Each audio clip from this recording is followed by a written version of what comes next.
This lecture is on syllogism rules and enthymemes for Philosophy 115, and this is intended to follow Chapter 2 of iLogic for my logical and critical thinking students, and I'm Dr. Bell. Okay, the first section is on syllogism rules, which we can think of as Section 2.6 since it will come after Section 2.5 of iLogic. Now, let's first remind ourselves of the standard form categorical syllogism. It has two premises and one conclusion. That's true for any syllogism.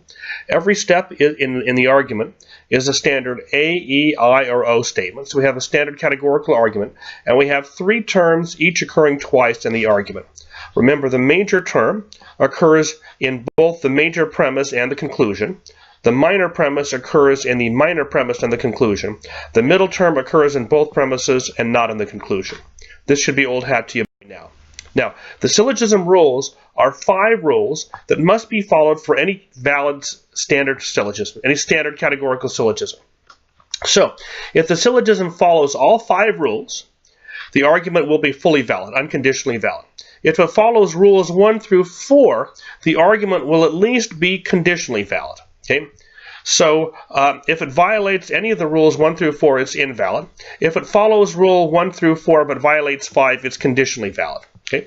And also an argument can commit multiple fallacies. Basically, for every rule that it violates, there's going to be a fallacy that it commits, and it's possible for an argument to commit more than one. So I'm going to set up this table. These are our 5 rules for valid categorical syllogisms, and we'll fill in this table as we go through the lecture. Okay, let's take a look at this argument right here. Here we go. Some shades of paint are oranges. All oranges are fruit, so some fruits are shades of paint. Okay? Now, let's take a look. How many terms are there in this argument? Count them carefully. Okay, count them carefully. How many terms are there? Okay? Well, the argument might look like it has 3 terms, but it actually has 4. Okay? The 4 terms that are actually in the argument are fruit, shades of paint, but also there was oranges, a kind of fruit, and there were oranges, shades of color. So the argument commits the fallacy of 4 terms, which is a kind of equivocation. We also might say the argument equivocates on oranges, because it's using 2 different meanings of the word oranges in the argument. Okay? So remember, equivocation occurs when the meaning of a term changes within an argument and the argument trades on that confusion. Right? So this argument equivocates on oranges, so it commits the fallacy of 5 terms. So that gives us rule number 1. Rule number 1 says each of the 3 terms, remember in a standard form they're each occurring twice, must mean the same thing throughout the argument. And when that's violated, we have the fallacy of 4 terms, which you could also call an equivocation. Okay, now, the remaining rules all assume the 3 terms. So if you have an argument that commits the fallacy of 4 terms, it doesn't make sense to analyze the argument any further. We're just going to stop, say it equivocates, or it commits the fallacy of 4 terms, and then we're going to stop.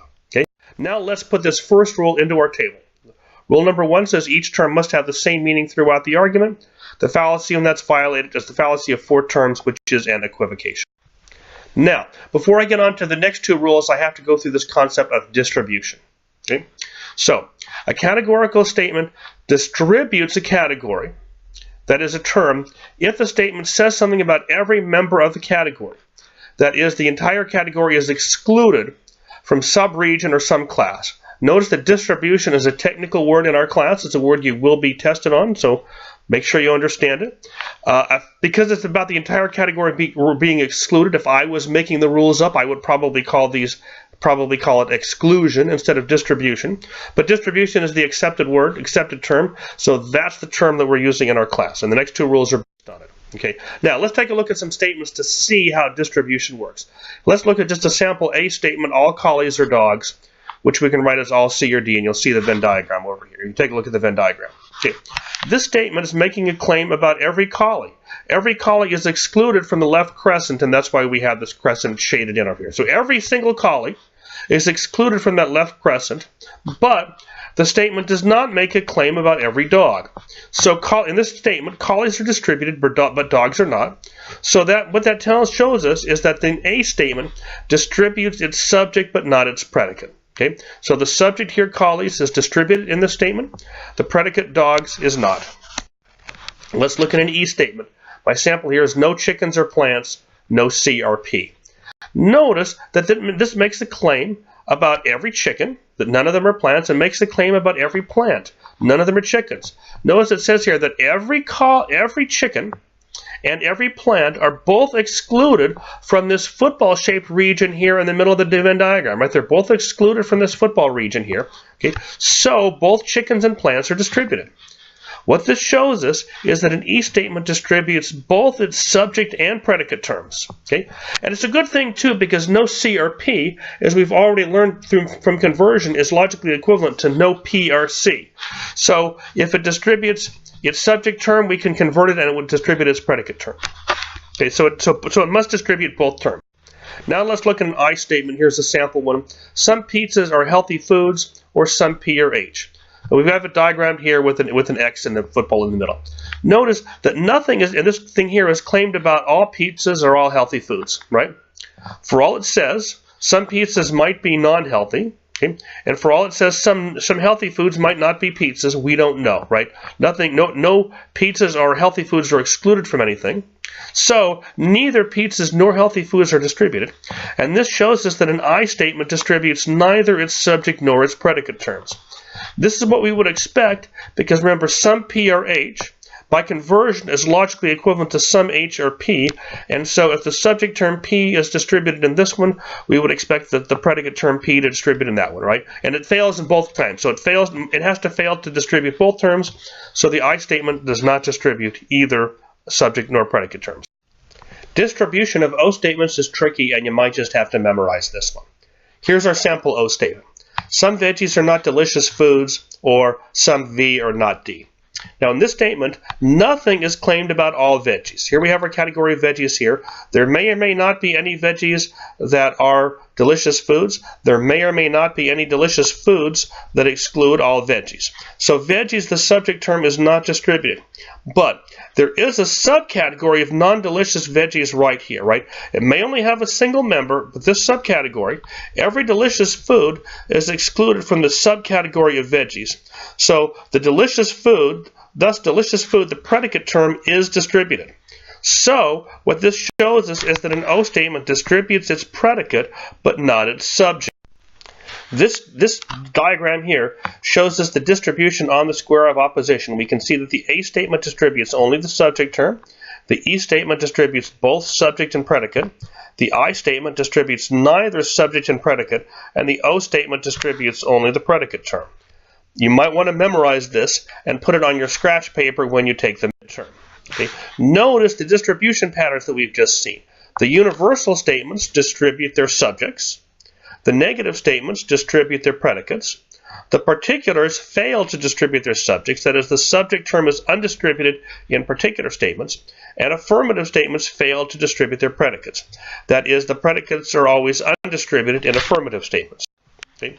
One thing I want to point out with the terminology is that it's statements, not arguments, that distribute terms. Right? Distribution is a property of a term in a statement. Right? A statement may distribute a term or leave it undistributed. Remember, in a standard categorical syllogism, a term will show up twice in two statements, and the two statements may distribute it differently, so it's a mistake to say that an argument distributes a term. Remember, statements either distribute a term or they fail to distribute a term. Now, let's take a look at this argument right here. Okay, all cats are mammals, all dogs are mammals, so all dogs are cats. Now, class, at this point in class, you should already be able to recognize whether the argument is valid or invalid, right? I hope you recognize that it's invalid. And how can you tell that it's invalid? Because it's a counterexample. If you see here, it has true premises and a false conclusion. So if you look here, right, both premises are true. The conclusion is false, so we know that the argument has to be invalid, okay, because that's a counterexample. So if we look at how many terms, we see that we have 3 terms here. So rule 1 is not violated. So we're okay with rule 1. But let's take a look here at which terms are distributed. We can see here that cats and dogs are both distributed in the premises. Okay. In the conclusion, dogs is distributed, cats is not. But look at the middle term here. Mammals, since it's an A statement, mammals is the predicate term in both and is undistributed in both. Okay. So that gives us rule 2. That was the problem. Rule 2 says the middle term must be distributed in at least one premise. The middle term is the link between the major and the minor premises. And if it's not distributed, the two premises might refer to two different subsets of the middle term. And that's what happened in the argument that I just showed you, right? Cats and dogs are disjoint, that is, means they're non-overlapping parts of the larger set of mammals. So the middle term picked out different parts of the middle of the larger category of the middle term. They weren't connected. And so this argument commits the fallacy of undistributed middle. Notice that some logic books also call it the fallacy of the excluded middle. It's the same fallacy, but in our class we're just going to call it the fallacy of the undistributed. So let's add the second rule to our table of rules. Rule 2 says we have to distribute the middle term in at least one premise, and when that's violated, we commit the fallacy of undistributed. If we go back to our previous argument here, we can see, okay, that since pears, our minor term was distributed in the conclusion and in the premise. We're okay with that. But our major term, fruit, was distributed in the conclusion, but not in a premise. So in this case here, we have the fallacy of illicit major. Okay, let's take a look at, okay, so it's like I said, the fallacy of the previous argument was illicit. Now let's consider this argument. All pigs are mammals. All pigs are animals. So all animals are mammals. Is this argument valid or invalid?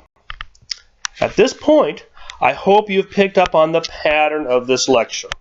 Once again, this argument has true premises and a false conclusion. So we have a counterexample that it demonstrates that this form is invalid. But what we'd like to know now is what fallacy does this argument commit? Well, if we look at the number of terms, we can see that there are three. The three terms are pigs, mammals, and animals. There's no equivocation, so we're okay with rule number 1. Our middle term is pigs. It's distributed in both premises. Remember, as long as it's distributed in at least one, we're okay. So we have no violation of rule number 2. Now let's look at our terms of our conclusion. Animals here is distributed in the conclusion, but it's not distributed in the premise. So we have an illicit, this is the minor term, so we have an illicit minor fallacy. Mammals, our major term is undistributed in the conclusion, so we don't care what's going on in the premise. But we have an illicit minor, so we know that the argument is invalid. Let's add this third rule to our table. Our third rule states this. If the conclusion distributes a term, then distribute it in a premise also. And the fallacy that's committed when that's violated is either illicit major or illicit minor, depending on the term and the term that fails to be distributed in a premise. Now let's consider this argument.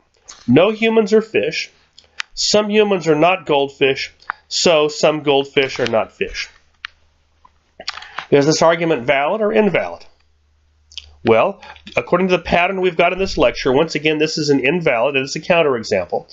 Premise number 2 might throw you a little bit. Some humans are not goldfish. Well, remember that's true, because remember the way we use some in this class means at least one. So there's at least one human that's not a goldfish, namely you. You are a human, and you are not a goldfish. So that statement's actually true. So once again, we have an argument with true premises and a false conclusion. So we have a counterexample. So the form is invalid. But now let's go through our rules. If you see here, we only have 3 terms. We have humans, fish, and goldfish. So rule 1 is okay. Our middle term here is humans, which is distributed in the first term. We're okay on that one. And we look at this one here. Some goldfish are not fish. This is an O statement. Our subject term goldfish is not distributed here, so we don't care about what happens in the premises. And fish is distributed here, but it's also distributed there. So we're okay on rules 1, 2, and 3, but clearly it's an invalid argument. But let's take a look at this argument. How many negative premises do we have? We have 2. Both premises are negative, and the conclusion is negative. And that brings us to our next rule, rule number 4. Rule number 4 says the number of negative premises must equal the number of negative conclusions in a valid standard form categorical syllogism. Let's think about this. How many negative premises could a syllogism have? A syllogism means that there are 2 premises, so the possible number of negative premises are 2, 1, or 0. If every premise is affirmative, we have 0 negative premises. Here's the thing that confuses some students about this rule. How many negative conclusions could any argument have? Well, it can have 1 or 0. If the conclusion is negative, we've got 1 negative conclusion. If the conclusion is affirmative, we have 0 negative conclusions. So, right? So the fallacy is a rule. We're going to call this a rule 4 violation. Okay. I'm using that just to kind of simplify this. If you look at other logic books, they can talk about the 3 different ways you can violate this fallacy. If we have 2 negative premises, so you can see here there's no way you can ever have 2 negative conclusions. So if you have 2 negative premises in a standard categorical syllogism, we know that's going to be invalid. And that commits the fallacy of exclusive premises. If we have an affirmative conclusion with a negative premise, that's traditionally called affirmative from negative. And if we have a negative conclusion with 2 affirmative premises, that's traditionally called negative from affirmatives. So let's take a look at this argument and see if what fallacy it commits. No fish are insects. Some insects are bees, so some bees are fish. Class, is this valid or invalid? I hope at this point you're already saying, okay, it's a counterexample. We have true premises, a false conclusion, so we have a counterexample. Notice how many times I'm repeating this concept of a counterexample. You can be expected to be tested on it again, like you were in the last exam. Okay, if we look at this argument, how many negative premises do we have? Well, we have 1. No fish or insects. The number of negative conclusions we have is 0. Okay. Some fish are bees. They're not the same thing, so we have a Rule 4 violation. You could also call this affirmative from negative. You can either say Rule 4 violation, or you can say they're affirmative from negative, because we have more negative premises than negative conclusions. So we're going to put the 4th rule in our table here, that the number of negative premises must equal the number of negative conclusions in a valid standard categorical syllogism. And the fallacies that this committed when it's violated, we can call these fallacies are traditionally called exclusive premises, affirmative from negative, or negative from affirmatives, which we're just usually going to call Rule 4 violations, so we don't have to memorize those. Now, we'll talk a little bit about the difference between traditional and modern logic. The first 4 rules, the rules that we just cover validity in traditional or ancient or Aristotelian logic. So these are the 4 rules. Those satisfy the rules of validity as far as the ancients were concerned. So any syllogism satisfying all 4 of those is either valid or conditionally valid, the way that we talk about it now. So a syllogism that satisfies all 4 of those is either valid or conditionally valid, and a syllogism that violates any one of them is invalid and commits the corresponding fallacy. But there's another issue that modern logicians are concerned about, and it's illustrated. As an example of what modern logicians are concerned about, let's consider this argument. No odd numbers or even numbers. If a number is the greatest prime number, then it is odd. Therefore, there exists a greatest prime number that is not even. Class, is this argument valid or invalid? Well, once again, this is a counterexample. The premises here are true. No odd numbers are even numbers. And since 2 is the only even prime number, all the greater prime numbers are odd. If a number were the greatest prime number, then it would have to be odd. But it's false that there exists a greatest prime number. The greatest prime number does not exist. So it's false that there exists a greatest prime number that's not even. These are all these are all variants of categorical statements, so we can put these in standard form. If you put this in standard form, we get an EAO1 argument. That no odds are evens, all greatest primes are odds, so some greatest primes are not evens. And if we ask the ancients would say that EAO1 is a valid argument form, but we can see that the problem we have here is this is taking us from true premises to a false conclusion. So there's something wrong with this argument. This brings us to Rule 5. The Rule 5 says, and this is the rule only in modern logic, Rule 5 says if there is a particular conclusion, there must be at least one particular premise. Notice that this rule will generalize beyond syllogisms, right? This rule is going to be a rule in modern categorical logic for however many premises we have, however complicated the arguments are. But the ancients and the moderns disagree about this one, right? Modern logicians think this is a fallacy. The ancients were not worried about this one. The fallacy when this is committed is the existential fallacy. So in the last argument that I gave you, we were assuming the existence of the greatest prime number when in fact no such number exists. Okay? Now, if this is the only rule that's violated, by the rules we have in iLogic, we're going to say the argument is conditionally valid. To show you that this argument is really invalid, let's think about this in terms of Venn diagrams. Okay? If we're diagramming any argument, a categorical syllogism on a Venn diagram, Remember, all we're going to do is shade. If we only have universal premises, the only thing that we're going to be doing is shading, right? We're going to shade all the premises, and the rule for a Venn diagram is once we've diagrammed the premises, then we see if the conclusion is diagrammed, right? But if we're diagramming only universal premises, we're never going to put an X in the diagram. We might have lots of shading, but there's never X, so you would never diagram a particular conclusion. So the Venn diagram will agree. The Venn diagram method, which is a method of modern logic, will agree with this rule, right? If there has to be at least one particular premise in order to ever diagram a particular conclusion. Okay, so let's add this last rule for valid syllogisms, that a particular conclusion requires a particular premise, and when this is violated, we get the existential fallacy. Now, similarly, if a valid argument has a universal conclusion, it must have at least one universal premise. By the way, the ancients and the moderns agree on this one. And by the same principle, there's no way to, if you're only diagramming particulars, we're just going to put X's on the diagram. There's no way we're ever going to get any shading. So there's no way to diagram a universal conclusion, right? This generalizes beyond syllogisms, and the ancients and the moderns agreed about this one. However, we don't need a separate rule for this. Rules 2 through 4 are two distribution rules, and our rule about the number of negative conclusions equaling the number of negative premises already take care of this, so we don't need to have a separate rule for this. This particular numbering of the 5 syllogism rules comes from the power of logic, which I taught for many years. Now let's consider an argument and count the fallacies. Here comes the argument. All animals are animals with cells. All animals with cells are animals with DNA. So some animals with DNA are not animals. Again, is the argument valid or invalid? Okay, once again, we've got a counterexample. So we know the argument's invalid, but now we want to identify the fallacies to see where it goes wrong. Well, if we count the number of terms, we'll see that it has 3. Animals, animals with cells, and animals with DNA. There's no equivocation, so there's no 4-term fallacy. Now let's look at the middle term. The middle term here is animals with cells. It's undistributed there, but it's distributed in the minor premise, so we're okay. So we're okay in rule 2. There's no excluded middle. Now let's look at the terms of the conclusion. The minor term is animals with DNA. Which is not excluded there. So we're not worried about it in there. Animals with it is, so it's not distributed in the conclusion, so we don't care about what's going on with the premise, okay?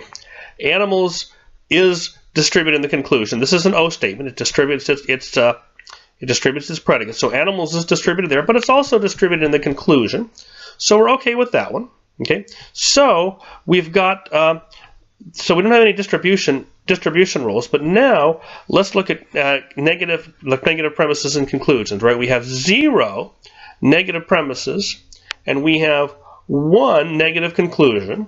So we have a rule 4 violation, or we can say negative from affirmatives. Okay, that's another. So that's a flaw that we have there. So we have at least rule 4, so we know this thing's invalid. Now notice we have a particular conclusion from universal premises. So we might say that we have an existential fallacy. However, in this case here, because all 3 categories exist, I'm not reasoning about things like unicorns or greatest prime numbers or flying pigs or anything that might not exist. I'm reasoning about things that exist. So okay, now let's consider this one. Some animals are fish, some animals are birds, so no birds are fish. Okay, there's more than one fallacy here. First, there's only 3 terms: animals, birds, and fish. So we're okay on rule number 1. But now, let's take a look at rule 2. Our middle term here is animals, and that's not distributed in either term here. Okay, not distributed in either term here. So we have a rule 2 violation. We have an excluded middle. Now, if all we needed to do was say, is this argument valid or invalid? We already know that it's invalid. So if all we needed to do on a problem like this was identify validity, we could identify it as invalid, stop, and go on to the next problem. But our job here is to identify all the fallacies, so let's see if there are any more. So we can see here that in our conclusion, this is an E statement, so it distributes both terms. Birds are distributed there, but not there, so we also have illicit minor. Fish is distributed here, but not in the major premise, so we also have illicit major. Okay, we also have we have two affirmative conclusions and a negative. So we also have a Rule 4 violation. So this one commits, I count them, 4 different fallacies: excluded middle, illicit major, illicit minor, and a Rule 4 violation. Okay, that's quite a few. Okay, notice in this one we also have a universal conclusion from particular premises. So we know that it's going to be invalid because there would never be any way you could diagram this shaded part from these particular premises from drawing a bunch of X's on the diagram. But notice that we don't need a separate category for that. Rules 2, 3, and 4 already demonstrated that the argument is invalid. Okay.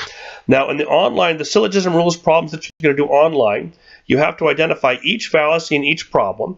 Some of the problems committed multiple fallacies, like the ones I just showed you, and so require multiple problems, right? And Canvas has been programmed to accept multiple answers, so these are actually multiple answer problems, not multiple choice, right? Multiple answer means you can have more than one answer. Multiple choice means there's more than only one right answer per problem. Okay. Now, the next section, our last section of this chapter, is on enthymemes. Enthymemes is probably a new word for you. Let's consider it, okay? Now, let me ask you a question. Is this a good argument? Penguins have feathers because penguins are birds. Okay? Penguins have feathers because penguins are birds. Well, is that a good argument? Think about it for a minute. Okay? If you did not already know that penguins have feathers, would this argument convince you? Should this argument convince you? Well, I say yes. Okay? I think this argument should convince you, right? If you didn't already know that penguins had feathers, well, now you do. I think this argument should convince you, okay? So I think it's a good argument. But what happens if we analyze it with the tools of categorical logic? Well, if we take a look, we need to identify the major, the minor, and the middle term. So we're going to need to put this in standard form. When we put this argument in standard form, we have to put each statement in standard form, and we'll see that both statements are A statements. Our conclusion to put it in a standard form A statement is going to have to be all penguins are feathered things. From this we can see that penguins is our minor term, and feathered things is our major term. Our other premise, that penguins are birds, to put it in standard form has to be all penguins are birds. Remember, it's got to be an A statement. And we know that that's the minor premise because it has the term penguins in it, which is our minor term. So all penguins are birds. We know then that birds is our middle term. We're only given it once in the argument we have, but the argument so far. But since it only shows up in the premise, we know it's got to be the middle term. And when we diagram this as follows, we can see that the argument is invalid as written. We have not diagrammed all penguins are feathered things. But we can see, we've figured out what the terms are, but we can see that what's missing is the major premise, right? The major premise seems to be something that we all know, a bit of common knowledge that we all know, but that has been left out. This argument is an enthymeme. An enthymeme is an argument with an unstated step. And by step, I just mean a premise or a conclusion, the two parts of an argument. So the unstated step can either be an assumed premise, as it is in this argument, an implied conclusion, or both. And we might say that the step is implied, assumed, implicit, hidden, or unstated.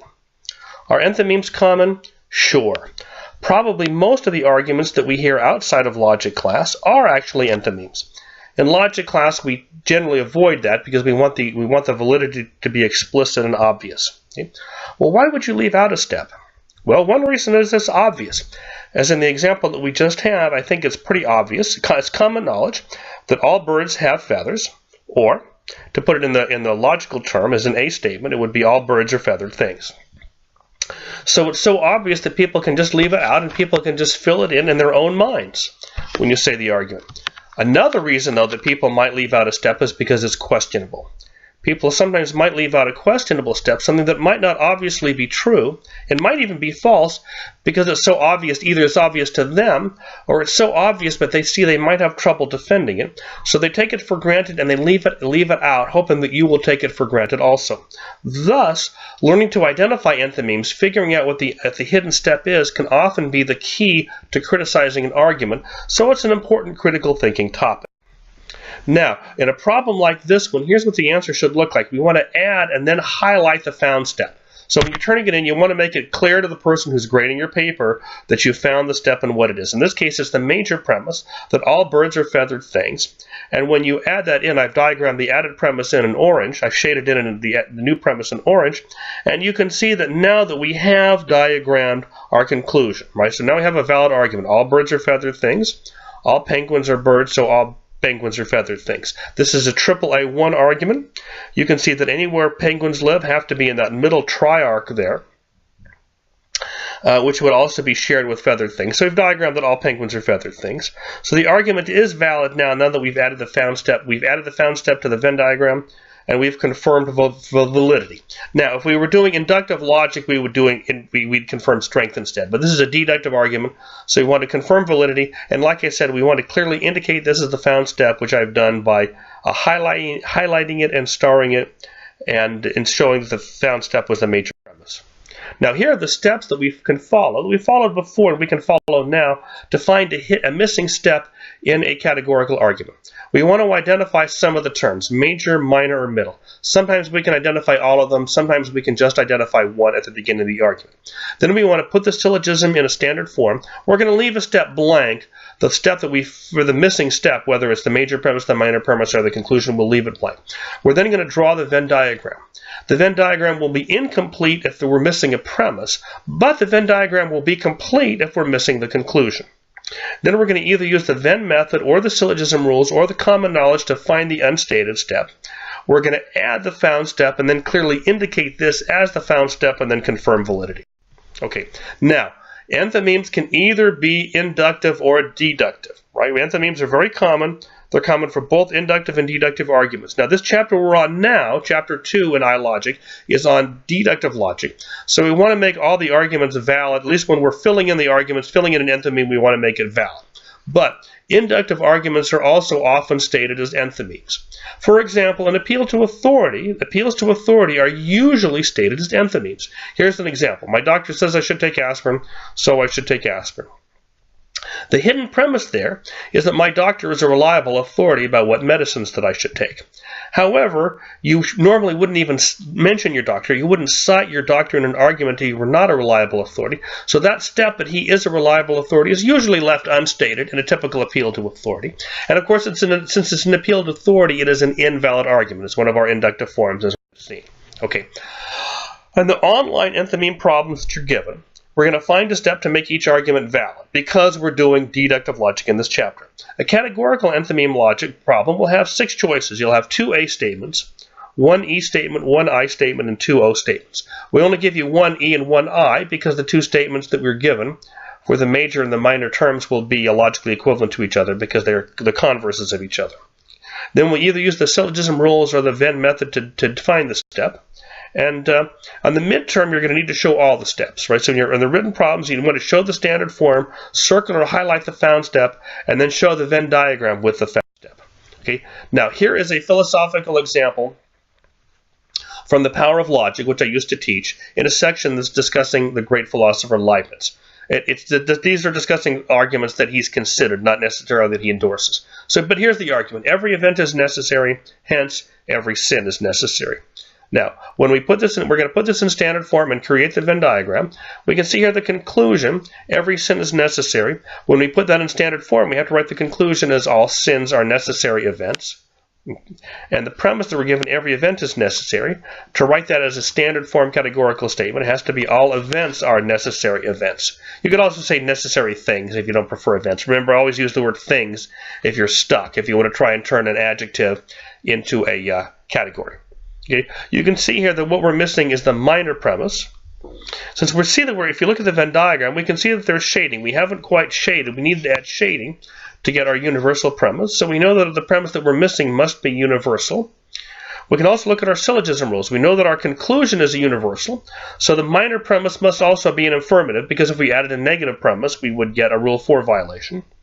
We also can notice that the conclusion distributes the minor term.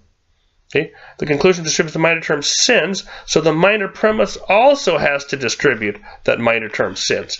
So look, we know that the conclusion has to be a universal. It has to be an affirmative. So universal affirmative, we know that's going to be an A statement. And it has to distribute the minor term, so we know that the minor term sins has to be the subject term of the minor premise. So here's the result. The missing minor premise must be an A statement, a distributor of the minor term sins. So the minor premise must be all sins or events. So when we add that to the standard form, we're going to get all events are necessary events, all sins are events, so all sins are necessary events. And when we diagram that in, we will see that we have a valid argument. If we have a Venn diagram of a valid argument, we have indeed diagrammed the conclusion. Now let's consider another example. Some philosophers are solipsists, and every solipsist is insane. Draw your own conclusion. Don't worry if you don't know what a solipsist is. You can look it up if you want. It's a philosophical term. But for our purposes here, it's just a category and we don't care what it means. If we put this argument in standard form, the tricky thing is, well, gee, we're not quite sure what the major or the minor term is, because the premises might come in either order. So let's just guess. Let's just write down the premises in the order that we have, but we have to put them in standard form. So here we have some philosophers are solipsists, and the second premise, we have to put it in standard form, all solipsists are insane people. So, okay, we're leaving the conclusion blank. Okay, now, if we look at the conclusion on the Venn diagram, if we diagram it on the Venn diagram, we can actually see the conclusion. We have to diagram our universal premise first, that all solipsists are insane people. That's the shaded region on that diagram. And then when we add that some philosophers are solipsists, we end up putting an X in that triarch in the middle of the diagram. Okay, so we can see what our conclusion is on the Venn diagram. We can also figure the conclusion this way. We can notice that both premises are affirmatives, so our conclusion has to be affirmative also. Neither premise distributes the major or the minor term, so neither can the conclusion. So we know that the conclusion has to be an affirmative that doesn't distribute either terms. It has to be an I statement. Okay, so it's got to be an I statement, and so the I statement can either be some insane people are philosophers, or that's logically equivalent to its converse, some philosophers are insane people. So we can see it actually didn't matter which one was the major. We made the major or the minor term. It doesn't matter in this problem because there's two different ways. Now, what this means is on an exam, if I gave you a problem like this on an exam, notice that in a multiple choice problem, I can only give you one right answer, and then I have to give you a couple of wrong answers. So in this case here, if you work the problem out on paper and you come up with some insane people are philosophers, and you don't see that on the list of problems, you might have to look on the list of problems and see, okay, look, I don't see that on the list. What's logically equivalent to that? Well, you can look and you can see a logically equivalent term that some philosophers are insane people. So you've got the logically equivalent term, and that would be the answer. So you have to look for that when you're taking. We have homework for both sections that we just covered, and the material will be on the midterm and on the final, so let's review. We've learned that there are 5 rules that any valid standard form categorical syllogism must follow. That is a standard form, meaning it has 3 terms, each meaning the same thing throughout the argument, each occurring twice in the argument. And that there are 5 rules that a valid argument has to follow, that any unconditionally valid argument must follow, and that specific rule violations make specific named fallacies. We have names for the fallacies when these different rules are violated. And we've learned about enthymemes, that arguers commonly leave out steps, that is premises or conclusions from arguments, and that we can use syllogism rules, Venn diagrams, or common knowledge to find an unstated step in an argument. Remember that enthymemes can be inductive or deductive. Okay? This section on categorical logic is as a kind of deductive logic. So when we're doing these problems in this chapter, we're trying to make these categorical arguments valid. But remember, when we encounter inductive enthymemes, we want to leave them in their inductive invalid forms. Thank you.